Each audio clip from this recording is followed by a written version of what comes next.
whenever they saw that turn, that mass kind of uprising of people saying we don't want corruption, all the neocons and all the money just came pouring in, and they made it possible. They openly supported this kind of revolution. You're listening to the Corbett Report. Hello friends, James Corbett here in Acapulco, Mexico, this time joined by Luke Rudkowski of wearechange.org. I'm sure you all know him by now.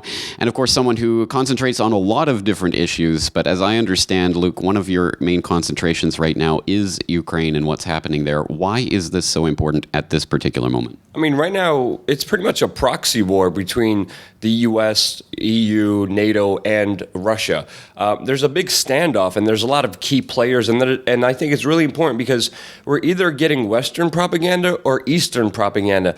So it's really hard to really find out exactly what's happening in this very key, important European country because of all these influences and all these reportings that are contradicting each other. So I think it's very important to break down because this could seriously lead to very serious escalations, especially with Russia, that could possibly cause a war between these two global superpowers that are just ripping apart this country and creating mass suffering with so many people who are just stuck in the middle of this tug of war between these two major powers. Well, let's break down the Western propaganda first, because it's one everyone is subjected to on a daily basis on CNN or what have you, where, of course, everything is framed as, is Putin going to attack? Will Putin invade? What's going to happen with Putin? And, of course, we see a lot of that propaganda, which neglects the Western side of this conflict. Tell us about some of those involvements and engagements that are starting to make this, that have made this entire conflict possible. Well, of course, from the very beginning with the revolution in Kiev, we saw the USAID, the National Endowment for Democracy. We saw George Soros and some of his organizations that he's loosely affiliated with just throw a bunch of money and support all the neocons from the West. John McCain came running in as soon as people were against the corrupted government of Yanukovych. And of course, Yanukovych was corrupt. He was, but he was pro-Russia, and he implemented policies that were pro-Russia. Whenever they saw that turn, that mass kind of uprising of people saying we don't want corruption, all the neocons and all the money just came pouring in, and they made it possible. They openly supported this kind of revolution.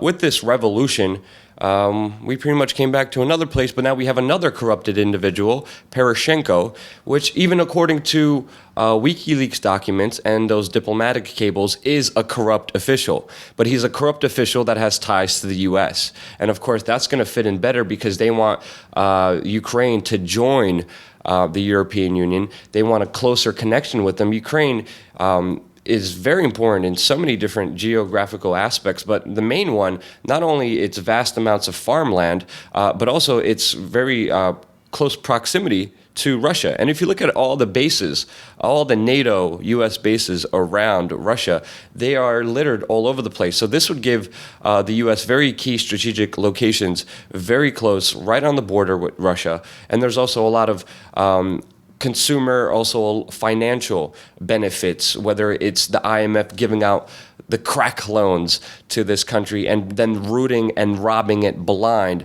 changing the laws within the country, which we see happening, making it very profitable for companies like Monsanto to come in, which they have. They just set up a new office in Ukraine. And now you see laws being changed saying that we can do genetically modified farming. Other people can come in and now buy up the land here. We see Poroshenko, who just came from the UAE, and he just cut a deal for arms with the UAE for defense. But in exchange for that, he's giving up economic opportunities for the UAE in Ukraine. So we're seeing just this country that was doing fine, doing good on its own. It's being sold to the highest bidders. You see all these influences coming in, helping create this revolution. And of course, they came back to the same corrupted politician, but now he's more likable to the corporate government, NATO, U.S. interests.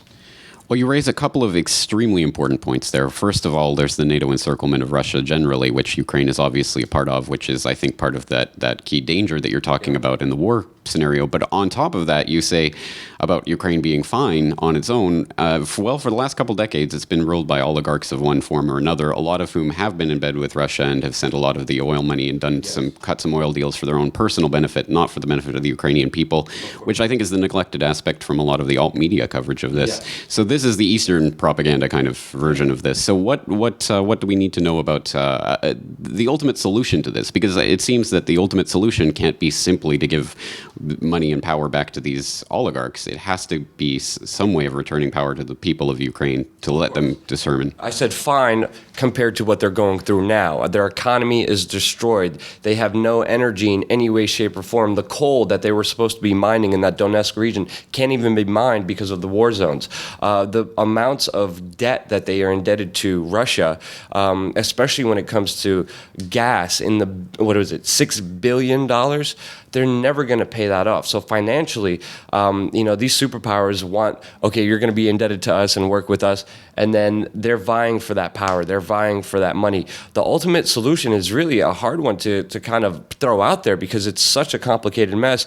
The answer to me wouldn't be go with Russia. The answer wouldn't be go with the EU, NATO. It would be, why can't Ukraine just be a sovereign, independent country with no major ties, no major allegiances, and just create their own kind of life and not be ruled by these corrupted individuals that have ties to different people. But see, this is what happens. Whenever there's mass protests, whenever there's revolutions, there's always people who are going to come in and try to co-opt it. And that's exactly what happened. The people of Ukraine are, just regular human beings. They're like us. They want a normal life. They don't want to be extorted and robbed and looted. They are right now. They were robbed by the Russians and extorted by them. And now they're being robbed and looted by the U.S. on such an extreme level. So we have to see both sides of this. None of the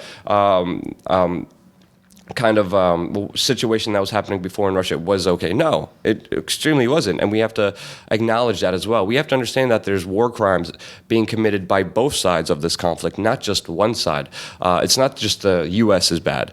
All these situations are bad. The solution, again, I don't know. What would be a solution?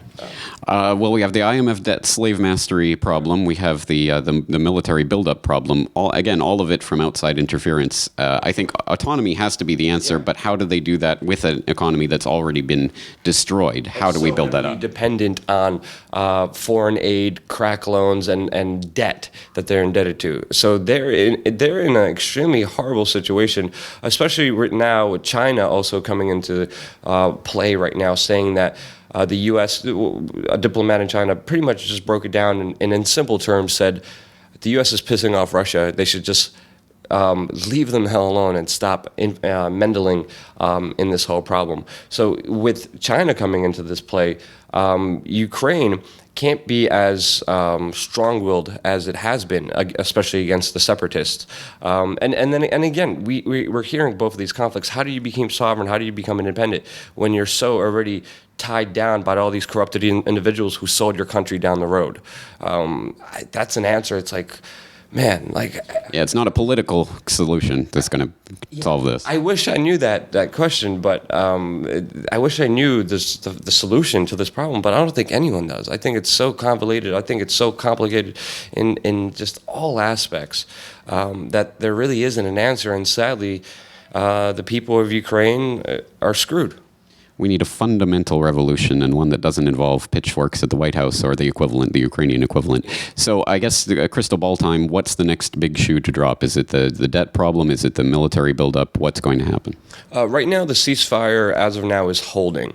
But at the same time, people are still dying in other cities.